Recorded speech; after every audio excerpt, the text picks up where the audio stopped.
Hello and welcome to the Guitar Hang Podcast, Season 2, Episode 1. My guest today is legendary fingerstyle guitarist Laurence Juber. Laurence began his career as a first-call session guitarist in London, working with legendary Beatles producer George Martin. Later, Laurence became a member of Paul McCartney and Wings. Our conversation begins with Laurence describing his introduction to the Beatles. Actually, I was 10 when I heard the Beatles for the first time. Gotcha. That year of 1963 was there was so much going on. Right. Musically in England. Mm-hmm. And the Beatles were a big part of it, certainly, because they were kind of the leading edge of that. And that wave of Beatlemania was just, really crested by November of 1963, which is when I started playing. Right. But it's funny because, Jerry Marsden of Jerry and the Pacemakers died recently. And when I went to, I had seen him and Billy J. Kramer, and I went to look and see what the date was, and it was July of 63, July 29. Mm-hmm. And how much that kind of inspired me, because I was actually seeing, these pop musicians live on stage, and I'm 10 years old. And I really, really wanted to learn how to play guitar. Right. And I had been nagging my parents for a while, and my dad wanted me to play the saxophone. So, in September, hang on a second. I think that I've got a software thing going on. Let me just, as long as it's not affecting us, I'm not going to worry about it. Got it. In September, when I went back to school, and that was when I was starting what in America would be middle school. I put my name down to learn clarinet, but made sure I was at the bottom of the list. So they ran out before they ever got to me. And then for my 11th birthday, I got a guitar. I think, the week before, the Beatles had done the Royal Command performance, that show where John Lennon made the wisecrack about rattle your jewelry. Rattle your jewelry. And that, I think, kind of just made the guitar more legitimate. And so, I got a guitar and I just never put it down. And 57 years later, I still can't put it down. Right. Yeah, it's a beautiful affliction to have. Yeah, it is. It's amazing the number of players that came from a relatively small area of the world, roughly around the same time that influenced and changed the face of guitar playing and music. I agree with you to some extent. I think that it was a concentration, but when you look at the history of the guitar, the first wave of guitar mania was in the early 19th century. Mm-hmm.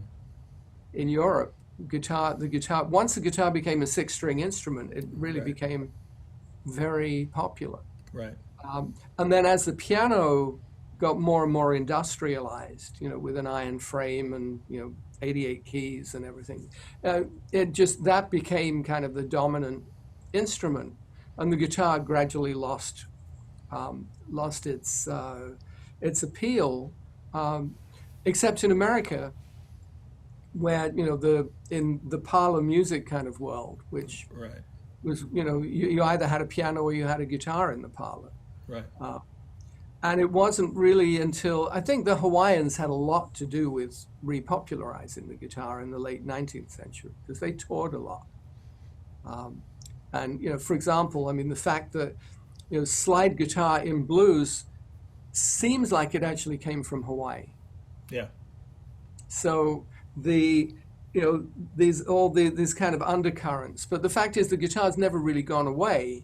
It's just had its waves of popularity, and I just happened to be surfing a very important wave, as many of my peers. But, I was on the younger end of the scale too. I mean, when I was working with Paul, I was very aware of the fact that he was 10 years older than me. Right. And that, for me, was, that was a big difference. Beyond all the, his success and, talents and everything else. Right. The fact is that it was a very big difference in experience. And the stuff that he grew up with, was a little different from the stuff, I grew up with Beatles. Right. Whereas he grew up with Elvis and Carl Perkins and, all of that. And I heard that stuff. I had a cousin who had a record collection, and I heard Buddy Holly. Yeah. Like, when I was very, very young. But it was what became called the British invasion that was really a big influence to begin with. Right. But once I got into the guitar, I then discovered Django Reinhardt, Barney Castle. Right. But I also discovered music as music. So for me, listening to Beethoven and figuring out how the orchestra worked, or listening to Bach, or listening to Motown records on the radio. Right. And just figuring out how the bass and the kick drum interacted, for example. Right. That was all just understanding the substance of music became a primary thing for me. So yes, I played guitar and I loved playing guitar, but I was also driven by being a musician. Right. Which definitely would inform the way that you would approach being a studio musician, having that as an advantage. A lot of great rock players that are used to playing in combos are not necessarily your first call studio guys because they don't have the breadth of they haven't studied music as deep, and being a student of all forms of music, they may have the one thing that they do very well. I think certainly understanding style was important, but I also learned to read very early on. Right.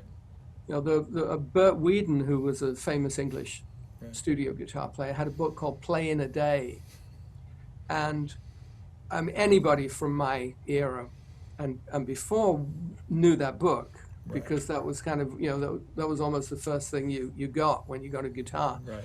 And in the back of the book, there was When the Saints Go Marching in C, in notation, at one rainy afternoon when I was had not long been playing guitar. One rainy afternoon, I figured out how to sight read from that. Right. And it was, okay, there's a C, that's where that note is, and I've forever now have associated the two. Except, of course, when I use an altered tuning, it's not there, it's there. Right, exactly. But so, and my first musical experiences were with much older musicians. I mean, there was a local band leader when I was 13 who started taking me out and playing weddings and stuff like that. Right. And so a lot of my my early musical experience and my ear training was really on the bandstand. In the first gig, the bass player leans over and says, "Lad, if you don't know the chords, just play the bridge of I've Got Rhythm." Right, basically, listening for the cycle of fifths. Right. And of course, because so much of the great American songbook is based on 5/1, 2/5/1, those kinds of chord progressions. But one thing that always intrigued me was the fact that you would have like Beatles songs that didn't subscribe to that paradigm. Right. It wasn't until much later that I started to understand how they were twisting it. Right. And where the influences were coming from that allowed them to find that to be a reasonable thing to do. Right. Yeah, the use of the minor 4 chord and that sort of thing. That but John Lennon's propensity for using like the minor 3. Right. That. But even something like She Loves You, where you don't get the first 5/1 doesn't happen until the end of the first verse, and even then it's a little weak. Mm-hmm. It's not a strong Beethovenian bum bum. You know, it's not one of those. Right. Yeah. Yeah. It speaks to just uh, how much music they were listening to at the time. The Bach influence with or the classical influence on like Blackbird and all that sort of thing. Oh, but that was Bach. Actually, it was Bach through Chet Atkins, is what it was. And I'd always wondered about that because, you know, when you see Paul in concert, he references having learned this Bach piece, the Bourrée. He and George had learned it, and that would be kind of like a little party piece for them. Right. And of course, they didn't learn it right, but they learned the essence of it. Right. And I always wondered how they learned it, because I knew from George that he never had classical guitar lessons. He had jazz guitar lessons, Right. or at least, you know, lessons from a jazz guitar player. And you can see that even on the Ed Sullivan show. You can see George making 13th shapes, and you can see him. You know, they're not Right. just cowboy chords. Right. But I discovered there's a Chet Atkins album called Hi-Fi in Focus, which has Chet's recording of the Bach Bourrée on electric on a Gretsch.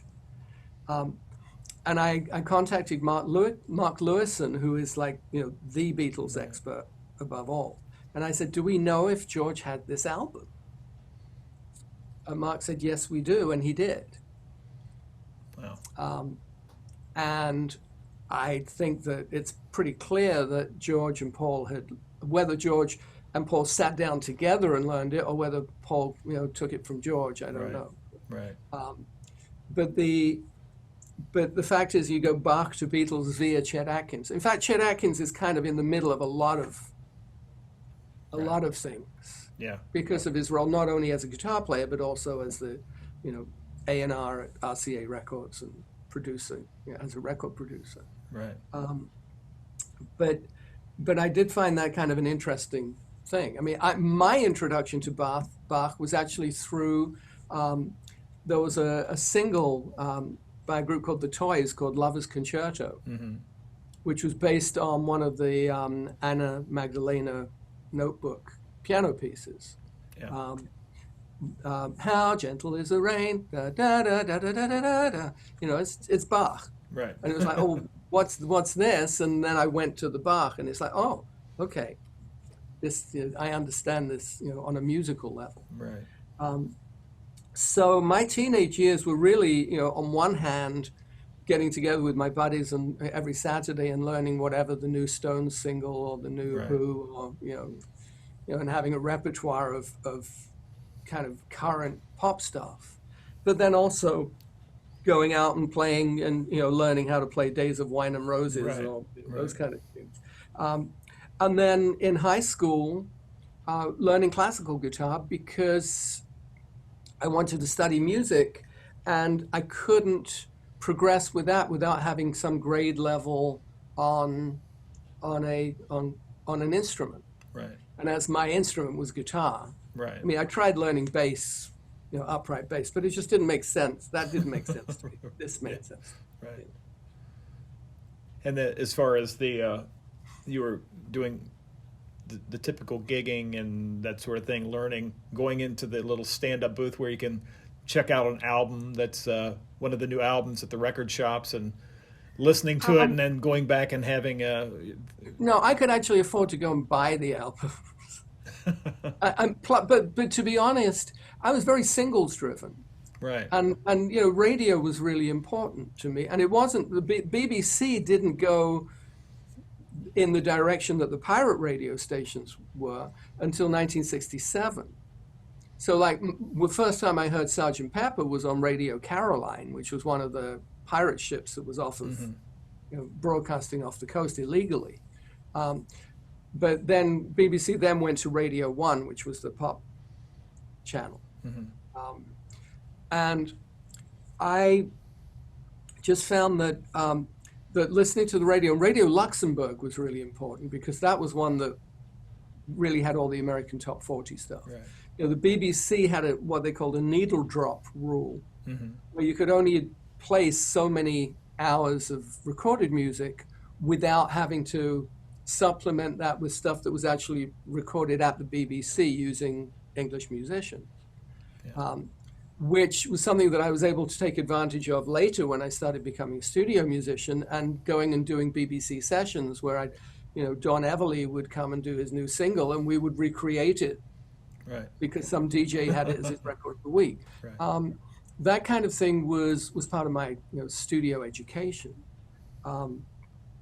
But in general, as a teenager, I mean, I was playing in top 40 bands, so I'd be doing, sitting in the back of the transit van doing homework, then going and playing like an American Air Bass or Right. something like that, and that lasted for a while, but as I started to get more serious about kind of the academic side of it, and also because I really wasn't ready at 16, I wasn't ready to become a professional.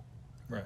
Both of my parents had left school very young because they were teenagers during World War II.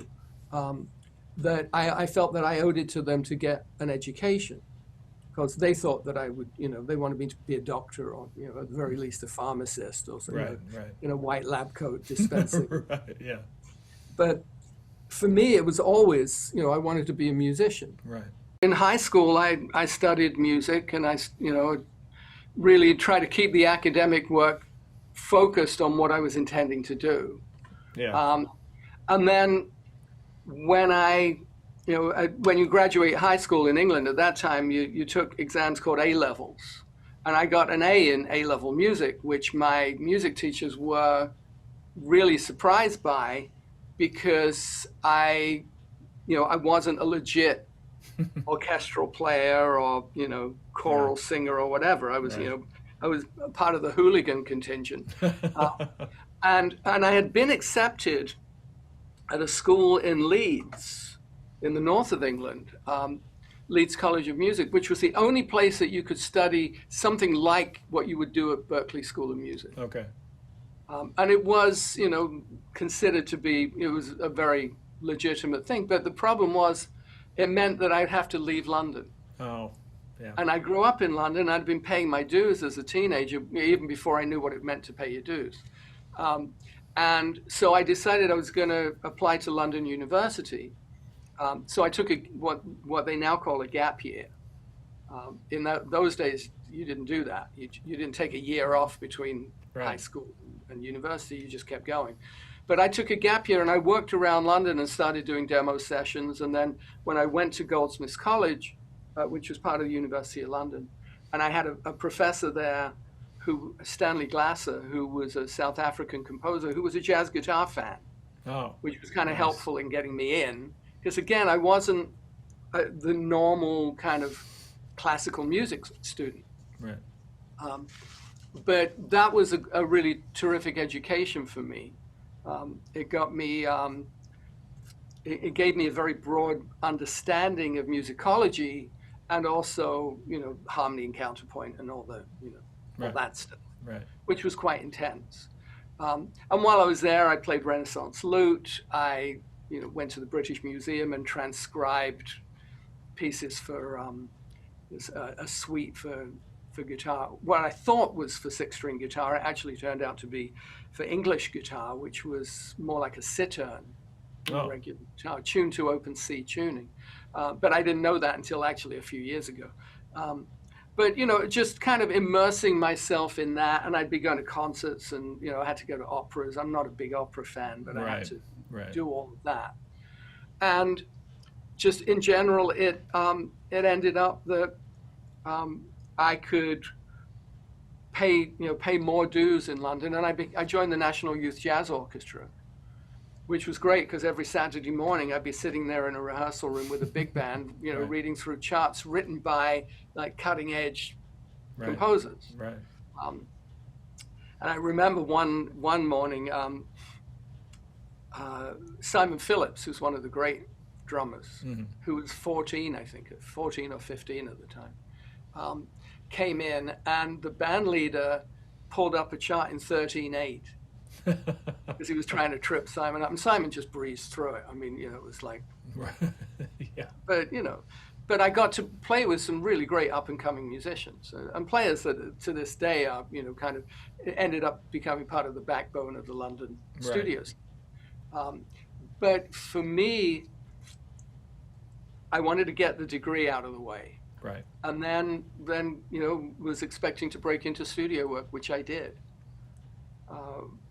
And that really was kind of what gave me, was a fulfillment of my ambition to become a studio musician.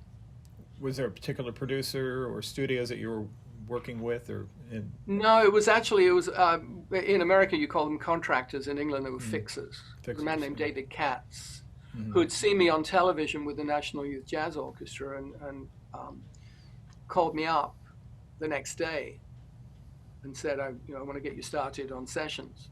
Wow. And then he offered me 2 days of sessions, which happened to coincide with my final exams, so I had to turn him down.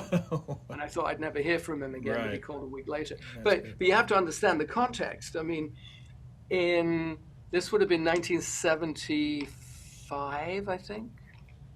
And the house I was living in the East End of London, we'd only had a phone installed about a year before. We had to wait a year and a half to get a phone installed. Oh, wow. Now you walk down the street and, you've got iPhone and, but those days, it was, the infrastructure wasn't there, especially in that part of London, because a lot of it had been bombed out during the war. Right.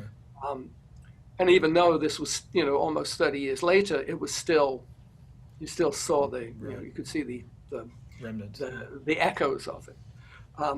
And the house I lived in, I was in the basement, and the phone was way up on the 4th floor, and there were no answering machines. So I happened to be there, and I heard the phone ring, and this kind of Pavlovian response where I just like zoomed up the stairs, and just managed to get to the phone in time. Oh, wow. And then I had to turn him down because I was doing my exams. But he really helped, and then through doing sessions that he was getting me on, I hooked up with some other contractors, and I ended up, at the point where I was really kind of working, 7 days a week, doing, 3, sometimes 4 sessions a day. And we might start the day with an 8 o'clock jingle session, and then 10 o'clock at Abbey Road, and 1 o'clock at Olympic, and 7 o'clock at the BBC or something like that. I mean, it was, and the hardest part of it was parking. Oh, I can imagine. Especially working at Trident Studios, which is like in Soho in London, and it was in a little alleyway, and there was only one guy that did cartage, and his van was full up. So when I went to a session, I'd have a deluxe reverb, I'd have a bag full of pedals, and 4 or 5 guitars. Right. And I'd have to get that stuff into the studio and then find a parking space. That's a lot of gear for one person to be that and parking and all that. It was a lot worse when I got to LA, and then Oh, sure, right. Then I had like 2 trunks and a rack and all, But that was 80s, 90s, when different era. Were you doing, when you were doing LA session work, were you doing film dates and television and film, television, and record? We'll get to that. So basically, I became a studio musician, and some of the highlights I played on, for example, The Spy Who Loved Me. So I got to play the James Bond theme, which was a great thrill. Yeah. And a bunch of stuff, a lot of stuff that never made it to America. French sessions, a bunch of French disco sessions. An artist named Cerrone, who was actually a French hairdresser who played the drums, who I had no idea until I read in Billboard magazine about 10 years ago that they were writing about the 2 founding fathers of Euro disco, Giorgio Moroder and Cerrone. So there was me playing wah-wah guitar on disco records that were big club hits in America. And, of course, you don't know. And I did a number of albums with Charles Aznavour, who's a great Armenian singer-songwriter. People think of him as French, but he was actually Armenian by birth. And I played on a record for him in Paris that I found out from my own Wikipedia page was #1 in France for a year. but the thing about being a studio musician, you don't always know Right. what it is that you're doing. I played on a session one Tuesday night at Abbey Road with a string orchestra and some mandolins and Francis Monkman from Curved Air playing harpsichord, and I'm playing acoustic guitar, and had no idea what it was for until I read in a magazine. There used to be, was it Musician magazine? I think now defunct. Right. And there was an article, an interview with Alan Parsons, and he mentioned my name as having played on Tales of Mystery and Imagination. And it's like, oh, that's what that was. No idea. Well, I had no idea because my name wasn't on the credits for when the LP came out. Right. It was on the credits when the CD came out. But a lot of that stuff is kind of under the radar. And you know this, in terms of the kind of the guitarology of, Jimmy Page, for example, what he may have played on versus what he actually played on, Yeah, there's things like that. So many rumors about playing on certain Stones tracks and the Who tracks and all that sort of thing. Now, was Big Jim Sullivan in the studios at the same time? I never worked with Big Jim because Big Jim was, at that time, Big Jim was out with Tom Jones. Okay. And he was Big Jim because Jimmy Page was Little Jim. That makes sense. Big and little. The players that I most were, a lot of the time I was the only guitar player on a day. But the players I worked with, the rhythm section players, I mean, like Clem Cattini, the drummer Clem Cattini, who was the drummer on Telstar, the Tornadoes. Oh, wow. He did all the Joe Meek sessions. Or Herbie Flowers, one of the great bass players, did a lot of the T-Rex stuff. And I'd work with producers like Tony Visconti and Shel Talmy and those... a great composer, producer, arranger, Del Newman, who did a whole lot of Elton John stuff. After Paul Buckmaster stopped working with Elton, Del Newman did his stuff. Yeah. And, it just was, it was a busy time for me. And I'd walk into Air Studios and for doing something that Cat Stevens was producing, and one day, and there's a koto on the studio floor, and I said, "What do you want me to play?" He said, "That." I never played a koto before, but I can adapt. If it's got strings and you use your fingers, I can, I can make it work. But it was in that world that I was playing lead guitar on a TV show with David Essex. He had a TV series, and at that time he was quite a big pop star in England. Yeah, Rock On. Rock On, yeah. And he, one week we had Denny Lane as a guest, and we did Go Now. And Richard Niles, who was a musical director, had written, had given a space for a guitar solo for me. And Denny liked what I did, and apparently, according to Richard, he called a few days later and said, is he versatile? Right. Because Jimmy McCulloch had just left Wings, or had been, was summarily fired, depending on how you look at it. And they were looking for somebody. I wasn't really paying much attention because I was just really too busy. Right. But about 6 months later was when I got a call. Ironically, I was working at Abbey Road in Studio 2. Wow. And you never got a phone call. Very rarely did one get a phone call at the studio.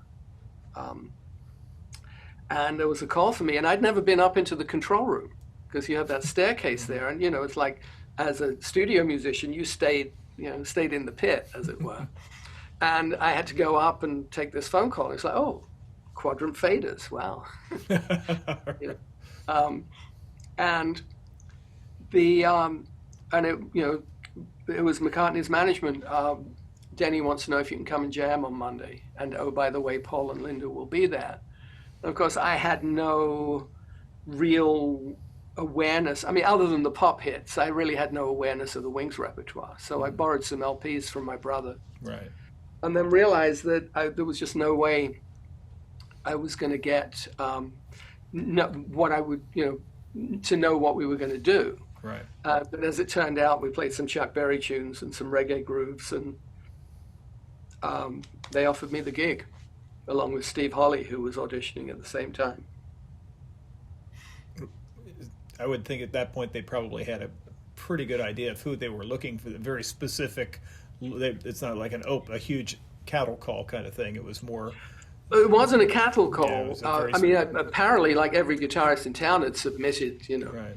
demo tapes and stuff, and it was not the way I operated. I mean, I just was busy doing what I did. But Denny liked my playing as he liked Steve's playing, and Chris Thomas was at the audition. I didn't know at the time. I didn't know Chris's history at that time, but Chris was George Martin's assistant for the White Album. Played the harpsichord on Little Piggies, did a lot of arranging for them, and subsequently went on to do Procol Harum. He was the mix supervisor for Dark Side of the Moon. I mean, and he had been brought on board to co-produce the next Wings album, because Paul had just signed a deal with Columbia Records. And my theory is that basically, the deal gave him this amazing a publishing catalog that he got some killer deal on. And I think just signing with them, just the publishing catalog alone was worth more than the record deal. Right, yeah. And so, we then proceeded to start recording over the course of that. This was April of 78. And then we got together in in May rather, up in Scotland just to kind of jam and start working out ideas. And then in July we started recording the Back to the Egg album. Right. And that continued all through into, I think, like probably March of 79, and then it came out in June. Right. And that was the album with Coming Up. No, Coming Up wasn't on that album. Coming Up was later. Coming Up was a track that Paul had had done for the McCartney 2 record. And when we did our UK tour, starting in November of 79, he wanted to do that live. So we had a live version of it. No, and then that ended up in the summer of 1980. That went to number 1. Right. Paul did the video to the McCartney 2, his own version of it, which was kind of weird and quirky. The Wings version was much more of a kind of a rock dance song. Right. And that was the number 1 record. But the single that went along with Back to the Egg, the first single was Goodnight Tonight, which wasn't on the album. Mm-hmm. Fairly typical of Paul not to put a single on an album. And then there were like Getting Closer and I think Old Siam Sir and Arrow Through Me, I think were all singles off of Back to the Egg, but none of them did as well as Goodnight Tonight. Right.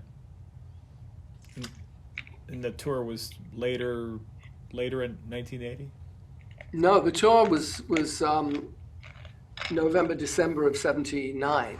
Okay. We went in January of 1980, we went to Japan, which is when he got busted.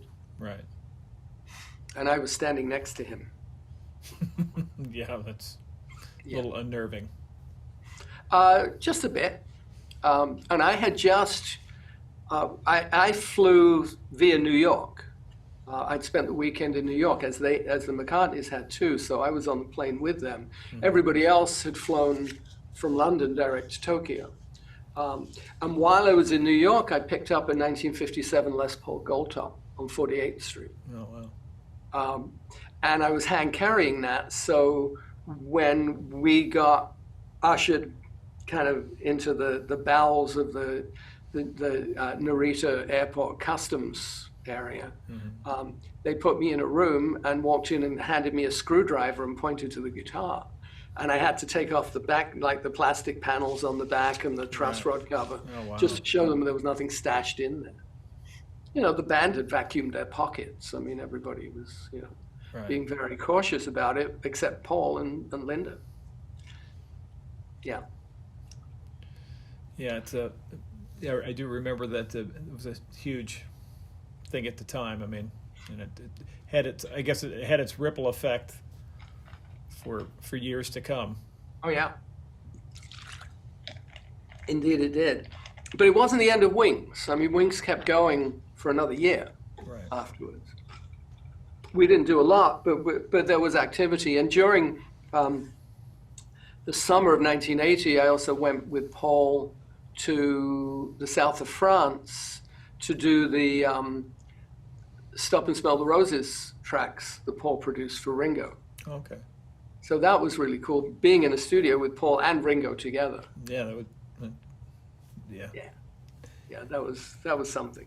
But all in all, it was a great experience, and I learned a lot in the process. Just in terms of, not only in terms of playing. I mean, just the way in which Paul would approach an acoustic guitar part, for example, or just the mechanism of record making. I mean, I'd seen it very much from the music, behind the music stand point of view. Right. But not so much from behind the board.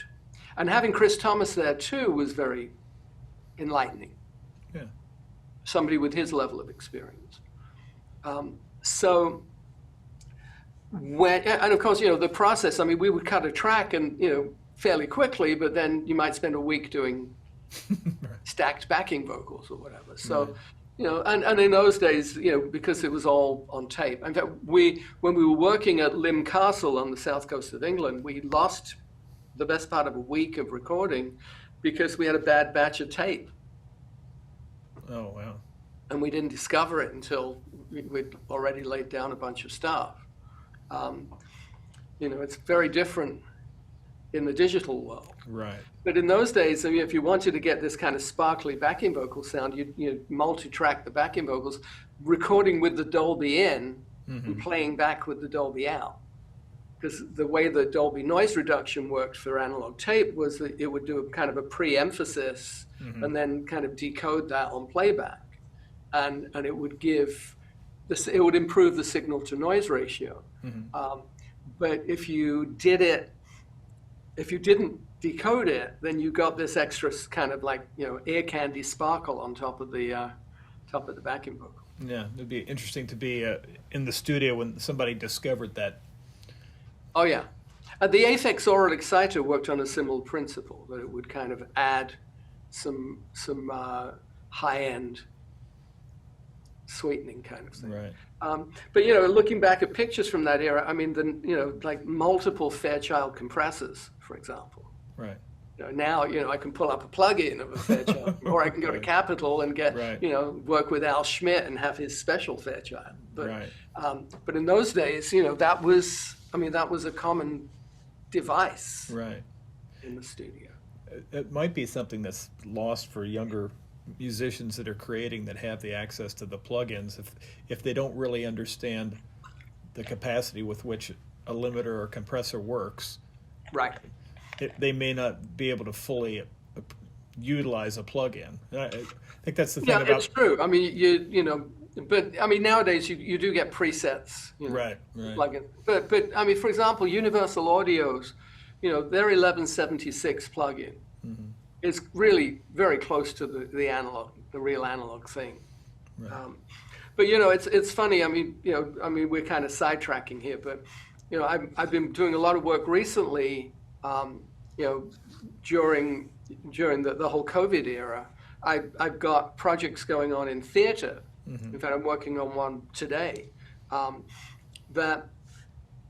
where the performers are, when you're doing a Zoom reading of a show, right, you have actors that are singing to tracks, wearing earbuds, and sometimes singing into the little microphone on the earbuds. But it's better if they've got a decent mic, and then having to mix stuff like that, where you've got whatever the frequency range that those little microphones have, with a kind of a peak at 2.5K or whatever, and then an ambient noise, and some really, really fine performers that live in New York, where it's very difficult to get rid of ambient noise. So, it's like, okay, how do I get rid of this siren Right, yeah. of the truck going by? Yeah, yeah. In fact, I just found a plugin that actually can sample. What it does is it analyzes room ambience and then can extract it, which is quite useful. Big time saver. But, because I've always enjoyed the process of recording. So I learned how to engineer, especially when I started getting into composing, and really needed to be able to work fast and just be able to not have to wait to bring an engineer. And I've worked with great engineers, so I've kind of watched and listened and understood the process. But the fact is that what digital recording gives is a remarkable flexibility that we never had with analog tape. Right. I've still got, I'm in the corner of my studio here, I still have a JH24, like 2-inch machine. Right. I don't turn it on very often, but I have it. Yeah, it seemed like you had to commit to ideas a lot faster. Well, you certainly had to commit to sounds a lot faster. What you wanted to do was get the sound down, because especially in a home studio, you didn't necessarily have enough outboard gear to be able to, when you mix, put multiple compressors on things. So you kind of, okay, my 1176 is going to commit, this guitar part's going to go down that way, and then I don't have to worry about it later. Right. But it did mean that, especially with 4-track, when you look at the way the Beatles, had to commit to performances, you commit to performances. Right. Now you can, change the pitch, change the tempo. Yeah. I'm just working on a track. My daughter Ilse is a songwriter and a singer, and we're working on something that together, where I had originally recorded a guitar part in DAG-GAD tuning in E with a capo on the 2nd fret. Right. And then it turned out that she wanted to sing it lower, so I pitched it down to C, which is quite a long way to take a guitar track down, but it sounds really cool that way. Oh yeah. So the artifacts that you get become part of the texture of the sound. So there's how you work with this stuff is really it's a fascinating thing. But it always, for me, it always comes back to stick a guitar in my hands and let me make music is my ultimate goal with all of this. And I do right now, I do Facebook Live 3 times a week and do instant arrangements of things, that'll be fun to play tomorrow, and I'll just kind of work out a quick arrangement or something. Right. But it's just to backtrack. So when Wings folded in January, well, actually officially April of 81, but I moved to New York in January of that year and immediately got into doing studio work there. And working on some band projects too. But I met Hope, who became my wife. She was from LA, and I met her in April of 1981. And by October of that year, I'd moved to LA. So I went from London to New York to LA. And then it took me a little while longer to get into studio work here. But when I did, my first sessions here were TV. And then movies, and then I got involved with some record producers, and throughout much of the 80s and 90s, I was just very, very busy, even into the aughts. Right. By about 2010, things had really started to change. Yeah.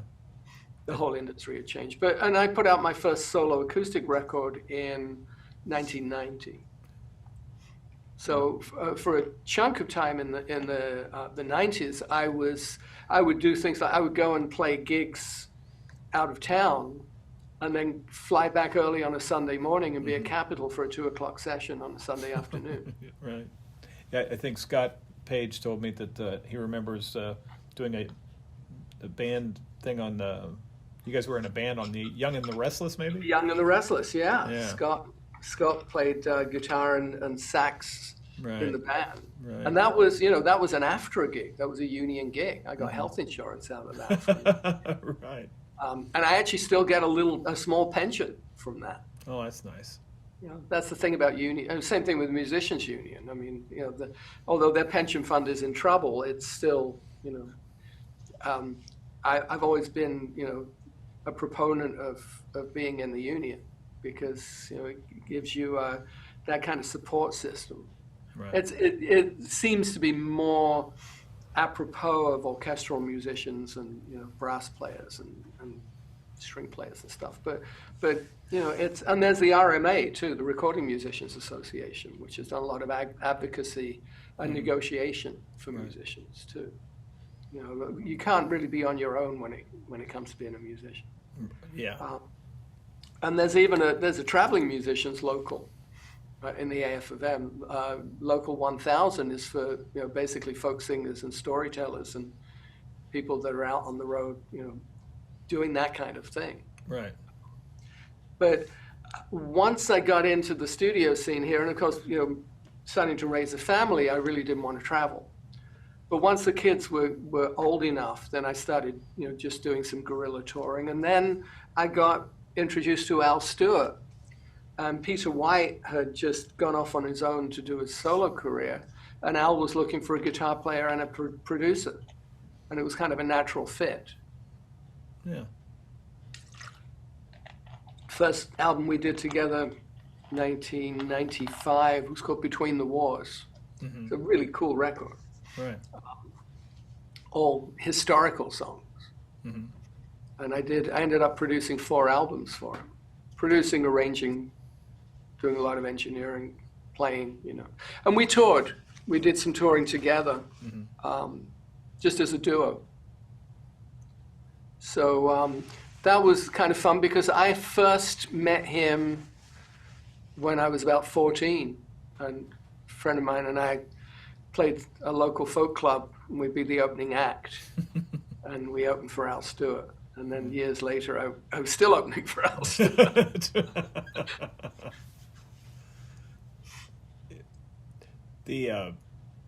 When you're doing the session work, were you running into a lot of things, a lot of times where they're asking you to come up with hooks and particular parts for things, or I know with a lot of the film and TV dates there's a lot of reading, but if it's for an artist, are you called upon to come up with discernible hooks and recognizable parts and motifs? Oh yeah. And in those days, I mean, that was always kind of an expectation, is that you would, you know, come up with hooks, and unless it was, cause if it was written, if it was arranged, you know, I mean, there's, you know, certain recordings. I mean, for example, I played on the Dirty Dancing soundtrack, and we did a session. One of the third single off of, let's see, there was Time of My Life. There was She's Like the Wind, and that was a written part for the guitar. And then Mary Clayton had a song called Yes, which was the third single, which wasn't as big a hit. But I remember Gene Page was one of the great Motown arrangers, arranged that track. And you know, when you've got, you know, somebody with that level of expertise, I mean, you go with their right. What they write. But you know, very often, and still to this day, I mean, I'll walk into sessions and, you know, basically be coming up with hooks and stuff, except now it's really become, if you're really making a contribution on that level, you know, then you start to get into the writing side of it. Right. Under hip hop rules, if you program a kick drum, you get writing credit. Right. You know, whereas in the old days, I mean, guitar players would come up with killer hooks and never got any kind of credit for it. Even, I mean, Every Breath You Take, if somebody samples the intro to that, Sting makes the money. Right. But Andy Summers really wrote the riff, yeah, but he doesn't get songwriting credit. You know, yeah. It's a funny old business. Yeah.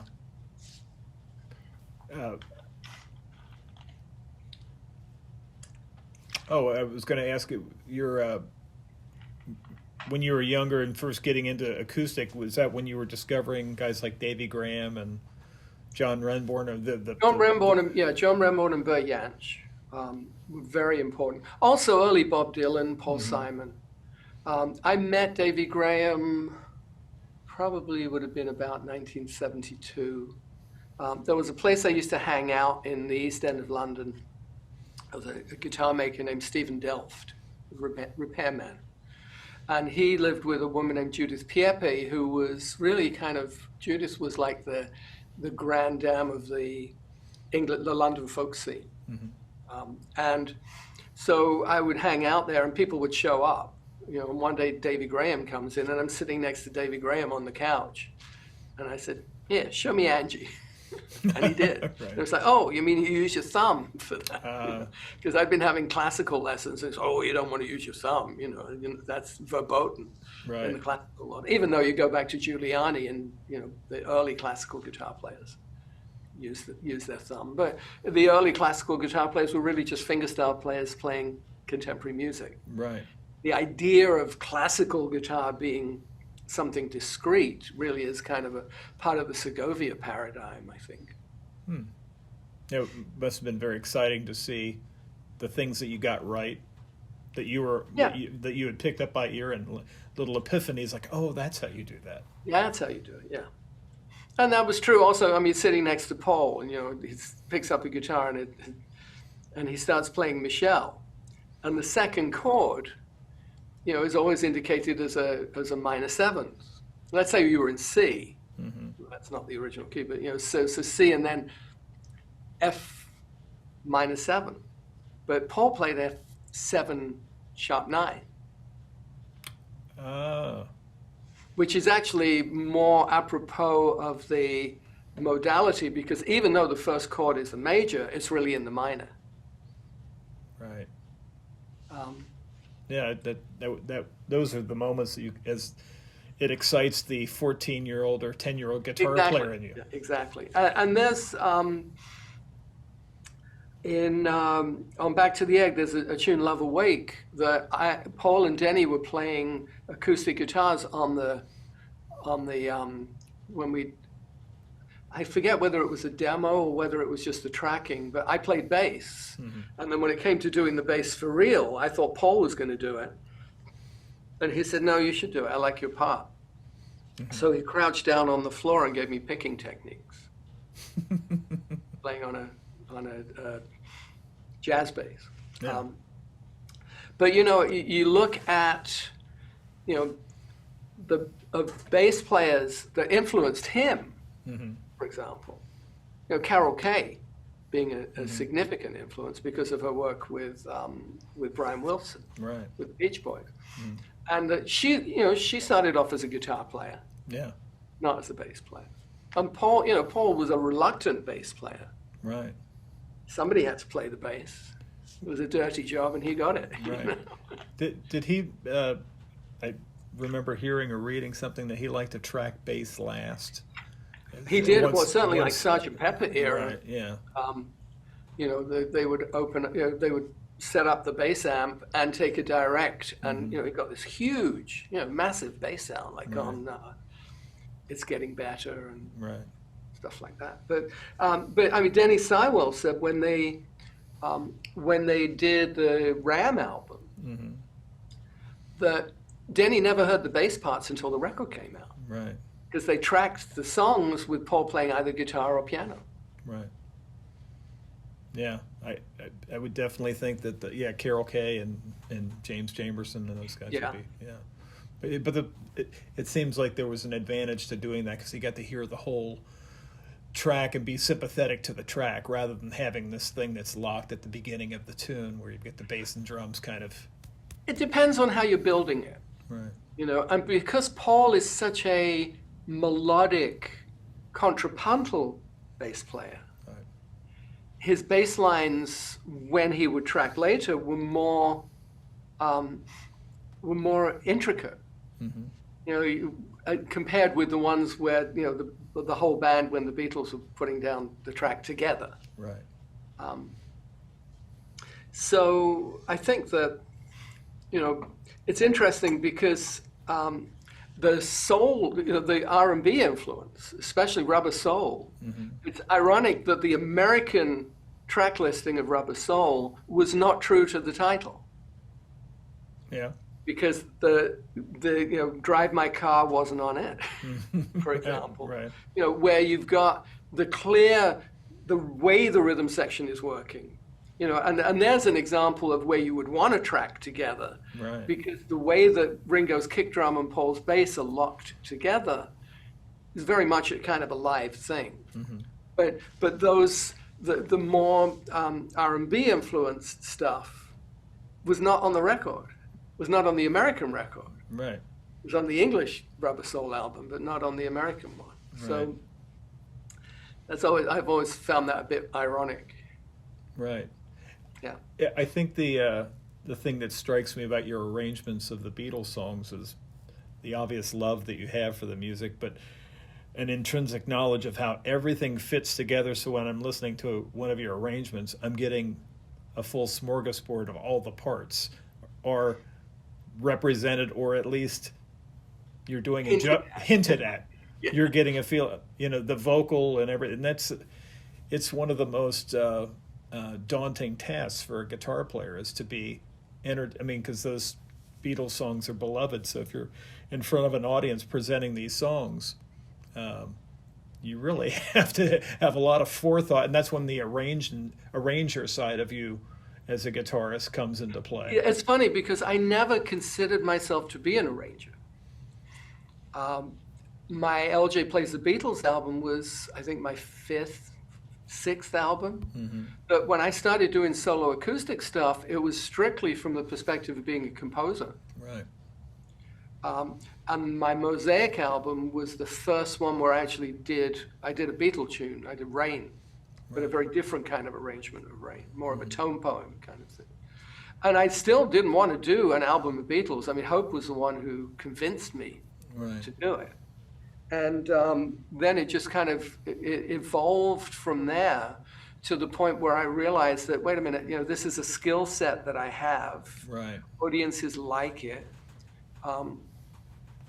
And I've written about 150 pieces for solo guitar, but and so I don't do a lot of solo guitar writing these days, mostly because my compositional skills are being applied in other directions, mostly in the theater end of things.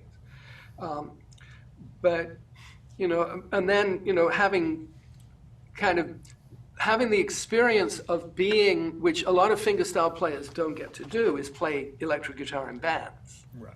Or play with orchestras, and having that experience, or writing for orchestra, having that experience of being able to pull that understanding of how the music is put together, how it's assembled, and applying that to solo guitar with the sensibility of, okay, I'm going to play this phrase like an electric guitar player would. Right. Or like a cellist would. Or how do I make this flute-like, in terms of where it's going to, where the right hand is going to be close to the fingerboard or close to the bridge. And then using altered tunings as an arranging tool. Right. Because there's certain pop songs that just seem to work a lot better in DAC-GAD, for example, than in standard tuning. It's such a beautiful tuning. I mean, even if a new player is experiencing it for the first time, sometimes some of your garden variety shapes, you go, oh, I had no idea. Yeah. How cool. Well, like just a C shape. A C shape is very provocative. Because you stack a ninth chord, C, E, G, B flat, D. Right. Like a piano player would. You can't do that in standard tuning. The thing about standard tuning is it's very triadic. Because you've got that triad in the middle. You've got the D, G, and B. Right.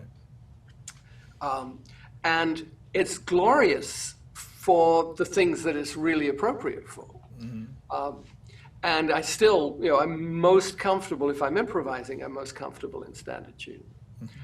But over the years, I've learned how to kind of bend DAG-GAD, to my needs. Yeah. But part of it has been also not just staying in D. When I arranged Strawberry Fields Forever, the challenge was, okay, what key is this going to be in? Because the record is in the cracks. It's between B flat and A. And standard tuning in either of those keys just didn't work. Right. And then I tried it in DAGGAD in A, and it still didn't work. And I tried it in DAGGAD in B flat, and voila! One of those serendipitous moments where it was like it was made to be arranged in DAGGAD in B flat. Right. So, those are the kind of things that just are real motivators. It's like, okay, if that works, what else works? Right. What else can I do with DAGGAD? I mean, my Altered Reality album that I did in 1999 was all altered tunings. And I think it was all DAGGAD except maybe a couple of tunes in CGD, GAD. Right. And was just exploring, what's DAGGAD like in F? What's it like in C minor? And, just really finding a way to integrate the tunings and the musicality in a way that became guitaristically satisfying. Right. I love all the altered tunings with Joni Mitchell and Crosby, Stills and Nash and that sort of thing. Right. But I love hearing the arrangements of a full Beatles song because there's so much to offer, and that tuning it makes it even more cinematic and like, wow, this is the most brilliant tuning to use to really make the whole thing come alive. From a performance point of view, it really creates this a kind of a narrative, a musical narrative that sounds a little different from the way things do in standard tuning, and that's a valuable thing. Whether at the end of the day, I mean, if I had to choose one tuning, it would be standard tuning. Because I can find things to do in standard tuning that to some extent emulate what I've discovered in DAGGAD too. Right. Standard tuning can be really useful. When I arranged No Reply, actually, I didn't do it in C, I did it in B. Because being able to use the open E string and then the D sharp on the second string, the fourth fret of the second string, and just being able to get some cascading kind of things happening in standard tuning. And B is actually kind of an underrated key in standard tuning. Yeah, but yeah, it's a lifetime of culling all those different experiences to be able to. It may not be something that you could have done the younger version of yourself. Oh, no way. Yeah. But the fact is that, as I am now, especially my third act, right. That I get to draw on a lot of experience. And but I mean, recently I've been tackling arrangements of some standards like Gershwin tunes in standard tuning. And just giving myself the luxury of being able to be in kind of the ultimate guitaristic comfort zone so that I can really start to explore more of the improvisational side of things. Being able to allow, using DAGGAD typically, not exclusively, but typically is, kind of these set pieces, Strawberry Fields. There's no room, there's interpretation, but not the kind of freewheeling improvisational thing that one can do in standard, right? Unless you're Pierre Ben Suzanne, but that's that's another discussion altogether. Is there I'd be interested to find out if there's a path that you took to reproducing your sound live, as far as the way that you feel gets the sound across the best, as far as amplification, miking versus pickup, internal sound hole pickup versus a piezo, or I've tried them all. Yeah, that's why I'm very curious because having heard you at many NAMM shows and that sort of thing and performances, I've never had a chance. Which is like the worst audio environment to hear. Right. But I'm always curious how one goes about. It's a very tenuous thing to get it to come across the way that you. Well, like. I mean, I went through, and a lot depends. There are a number of factors. The guitar itself, how the guitar responds, what the top is. Is it a cedar top? Is it a Sitka top? Is it Adirondack? Is it European? Because each one of those responds differently. Then Also, I mean, when I first started, I was using a Sunrise pickup. Yeah, I remember the sound Sound hole. pickup, Yeah, yeah. right. And then I went through a period with Fishman. And then I ended up in the early part of the 90s really hooking up with Seymour Duncan. And for a long time, the Mag Mic pickup, which I helped develop, was my main pickup. And up until 2001 or thereabouts, there was a period where it was a Collins OM with a Mag Mic pickup. And then, and for a while it was a Highlander pickup too, which was quite a good pickup. I don't know if they still make them.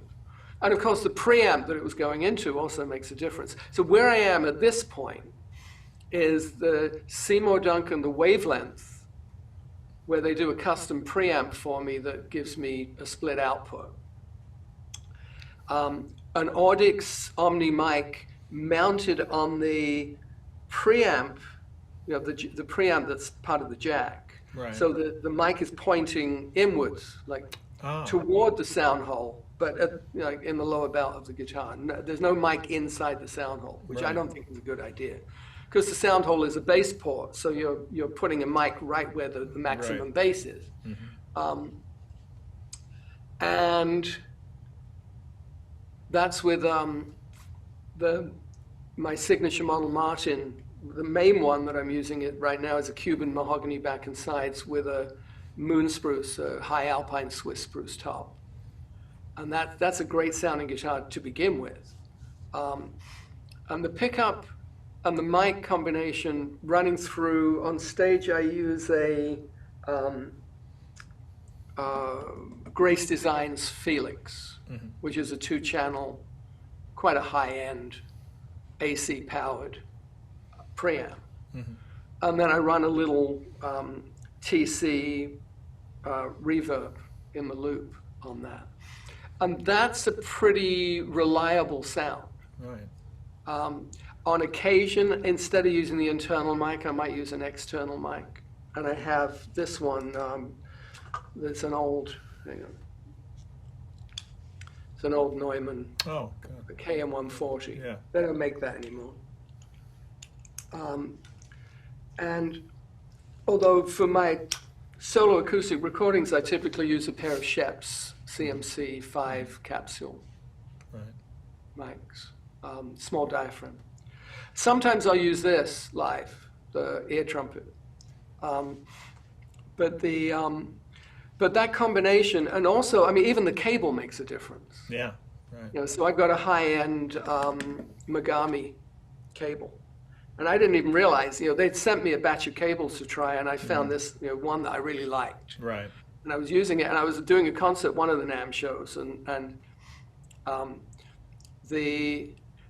before the concert, I had been to the Megami, talking to the Megami people, and I said, "Oh, did you try this, whatever the number was, the 2240 or something?" Right. And I said, "Oh, you mean they were different? I thought they were all the same." So I pulled out that particular cable and went to do a concert, and I took the old cable and did the sound check, and then I said, "Hang on a minute," and I swapped them out, and it was like night and day. Really? Now these are both high-end cables. Oh, yeah.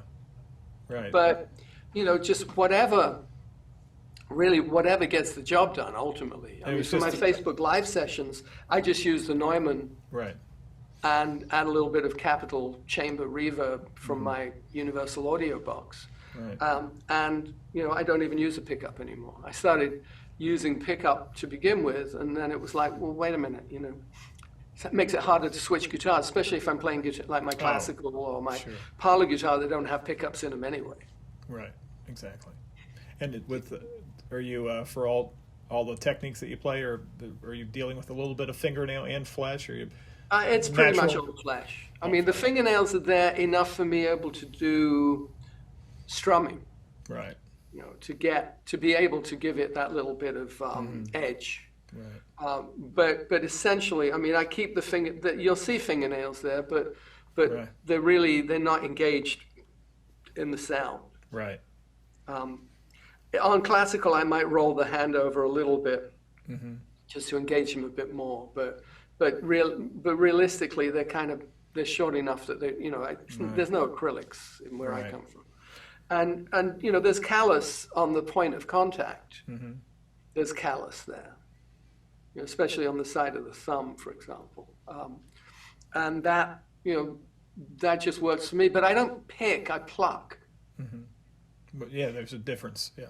For sure. Yeah, I mean, I hesitate to refer to what I do as finger plucking as opposed to finger picking, but it would actually be a more accurate representation. Right. Yeah, the feel of nails to me just feels it's unnerving. I've tried the acrylic and it's just it's very It makes there's a connection between that with the fingernails on chalkboard. That there's something that feels very I mean, it's nice to have the attack, but if I really need attack, I'll probably use a flat pick anyway. Right. Yeah, I would prefer. I agree. I would prefer to do a flat pick hybrid technique than use or just use a flat pick on its own. I mean, but that's a whole other area of technique and stylistic criteria. Right. I was just sitting here transcribing the Strawberry Fields tune and putting it in Guitar Pro 7, and I was shocked to find out that of all the listings of tunings that they had, they don't have a preset that you can select to add. You have to create your own, and then when you create your own, it comes up as D sus4. I'm like, which is what it is. It's what it is, but I was like, everybody, I would think at this point would have a preset. You would figure. Yeah. I don't know that software. I mean, I use Sibelius. Gotcha. Yeah. I used to use Finale, but I use Sibelius because it's just quick. But I think that I've already published that one, Strawberry Fields. I think it's in one of my old Warner Brothers books. I need to find that to find out what I've missed, because it's fun to. It's a good exercise for, as me being an aging musician, I want to keep my brain fresh and challenge myself. Yeah. There's nothing quite like sitting down with, and at least trying. If I only get 80% of the way there, the other 20 will be an epiphany. It's like, oh, that's how he did it. But it's Oh yeah, I mean, but that's a old school way of learning, is to do transcriptions. I find that if I put it in my own hands and then I actually will put it into Guitar Pro 7, it stays with me longer. Right. Yeah. Understood. I mean, I'm not going to be using that for performance, but the process of sitting and learning it and that sort, and it, especially with there's certain phrases that make me giggle like a kid, like the nothing to get hung about. Nothing to get hung about. This little phrase, it's like, oh my God, it's just brilliant. Yeah. No, it's so much of that is serendipity. Right. It's just the way the melody lays out and how guitaristically, it's that kind of nexus of musicality and guitaristics. And I will go through constantly and circle little voicings. So like, I have to use that in some sort of composition, because I just want to hear it again, if for no other reason, just to hear that sound. Yeah. Oh, I know. It's very satisfying. Yeah. And especially on a guitar that really speaks. Right. And I found over the years that, I kind of abandoned Sitka spruce really about 20 years ago. Mm-hmm. And for a long time, it was just Adirondack. But when I started playing with moon spruce, to me, like the difference between Adirondack and a high alpine European spruce is like the difference between a Fender amp and a Marshall. Right. Or a Vox. I mean, it's just that there's more chime. Yeah, more the Adirondack is a really great, fundamental. Mm-hmm. But what happens, the ear candy stuff is very interesting on the European spruces. But it depends on the guitar, it depends on the style of music, it depends on a lot of things. I mean, I wouldn't put a moon spruce top on a dreadnought. Right. I have a D18 authentic, and that combination of the torrefied Adirondack along with the Honduran mahogany. But I found on this one guitar, the one that you can see there, that's Cuban mahogany, And which that, has the woody clarity of Honduran mahogany, but some of the gravitas of Brazilian, but without that big bottom end. and that's For fingerstyle, especially without nails, the Brazilian can be just a little too full in the bottom end, or the low mid range, right. and but whereas with a flat pick, it's great. Mm-hmm. It just depends on really what works for the player and the music. But that combination of the moon spruce with the Cuban mahogany and that guitar I think is it's a little over a year old now, and it's really become my main squeeze. I think also it has a titanium truss rod, which Martin only started offering about a couple of years ago, and also a carbon fiber bridge plate. Right. Well, it's a sandwich. It's like carbon fiber and whatever in the middle, but just all of that just works really nicely. Is it a difficult thing? Different climate issues with touring for you? I mean, is there a lot of adjustants pre-show? Yeah, right. I mean, but I think that's really part of the learning. On the road, you just learn. Okay, I'm now going into an area where there's really high humidity, and I'm going to have to work harder. Right. It's like, as Dick Boat would describe it, bluegrass weather. Right. Yeah. You're in the South in the summer, and there's and the guitar can sound like a cardboard box. I mean, sometimes you just have to bear with it. Mm-hmm. But of course, since last March, I haven't been anywhere. Right. Right. Just here in Southern California, Mm-hmm.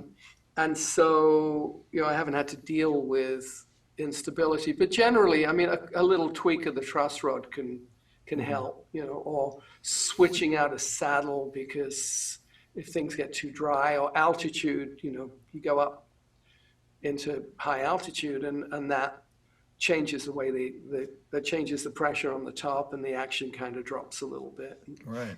You have to really learn how to be kind of adaptable. Mm-hmm. And sometimes it's just frustrating because I can't get the sound I want. Right. But generally, I know how to address stuff like that. Right. And everything that you've been doing these days, I mean, there's no foreseeable travel, but you're doing a lot of session work right now. I'm doing session work, I'm doing Facebook Live, and I'm working on theater stuff, and I'm happy. Right. What I am unhappy about is I forgot to turn my lava lamps on. So we have lava lamps. It's a lovely collection. I'm very familiar with the photo on your left shoulder. The wings. The wings one, yeah. Wings, yeah, that's great. from the Good Night Tonight video. Yeah. And then the black and white one there, that's Paul and John with Gene Vincent at the Cavern Club in 1961. Oh, wow. And then above it, you can't really see it clearly. Hang on. It's Hollywood Music in Media Awards I got for the score I co-composed for the video game Diablo 3. Oh, nice. Yeah. So it's certainly a right turn, something different than what you're. Not that different for me. Over the years I've done. It actually started back in the mid '80s. I composed underscore for a kid's toy, a Mother Goose toy. I don't know if you may not remember, there was a toy called Teddy Ruxpin, which was a talking teddy bear, big hit. And the same company did a Mother Goose toy. And these were like fairy tales. You put the cassette in the goose and the mouth would move and the eyes would kind of flutter. Right. And I composed underscore for a whole series of fairy tales. And it was my first composing gig, actually. And Russell Brower, who was the producer of that stuff, ended up many years later, he ended up at Disney producing music for Disney's Sea theme park in Tokyo, which I wrote a suite for guitar and string quartet. If you ever go to Tokyo Disney Sea and you eat at Magellan's restaurant, you'll hear this hour-long suite of guitar and string quartet that I wrote and played. But eventually, Russell ended up at Blizzard, and was composing and producing the music for Diablo. And when they were doing Diablo 3, Matt Ullman, who was the original composer, who was a guitar player, and there was this very prominent 12-string guitar stuff, and he wasn't going to continue composing for them. So Russell approached me about doing it because they wanted somebody who could bridge the gap between the old style of the score, which was very guitar-driven, and the direction they were going, which was more orchestral. Mm-hmm. So I was writing stuff, I would do things like when I compose, I'd sit down with a fuzz guitar sound and just kind of improvise, right. And then reverse it. Oh, back cool. With fuzz guitar, and then find the phrases that really worked and double that with like an English horn. Oh, wow, that's really cool. That, and just doing, because the thing is with video games, you're not going to picture. You're creating ambient music. Right. Within a thematic context. Yeah. I did some to picture composing for them for StarCraft. There was some cinematic stuff that they would do too. Yeah. But not really, nothing out of the blue for me. It's all in a day's work, Governor. Right. That's right. Yeah, it's the variety is the spice of life. Being able to. Yeah, I like the variety. If I'm doing the same thing over and over again, it's easy to get bored. Right. But over the years, I've composed for television. I've composed for movies, and right. Some projects are really interesting, and some are just kind of music by the yard. Right. But all of that experience is kind of distilled into my guitar playing too. Right. And vice versa, that what I've learned from guitar also comes into the composing process. Yeah. Yeah, it's a wonderful thing to be in the midst of your third act, and so many exciting things coming around the bend once this.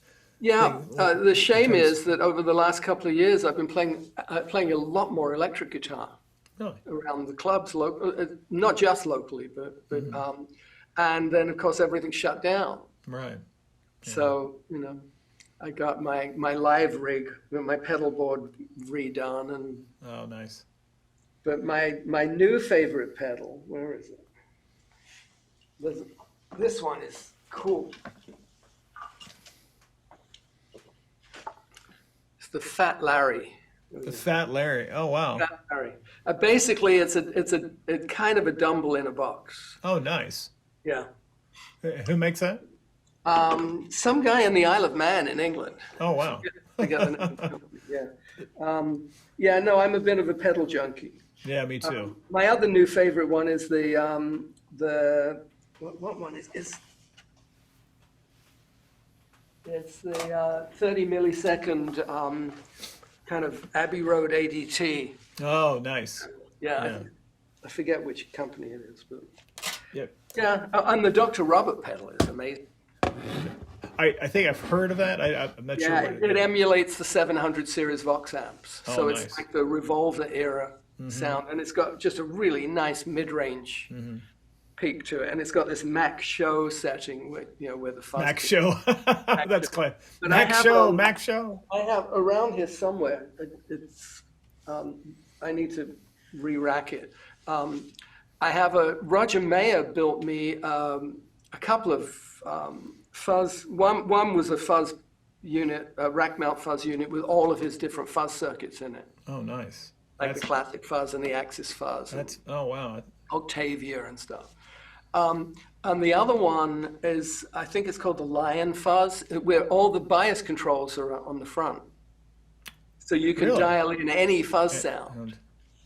It's really cool. And that was a custom piece that was made for it cost me too much money and a long time ago. Right. I was doing some work way long before the Hendrix archives got taken over by the family, when Alan Douglas was running the Hendrix archives. We did with Bruce Gary, who was the drummer, the late Bruce Gary, who was the drummer in the Knack. We did for Hal Leonard, we did the Hendrix reference library, where we kind of went through different, like his rhythm playing and his, pedals and stuff like that. And Oh, nice. in that process, I got to talk to Roger Mayer a bunch of times and ordered some things from him. So That's fabulous. whole different era.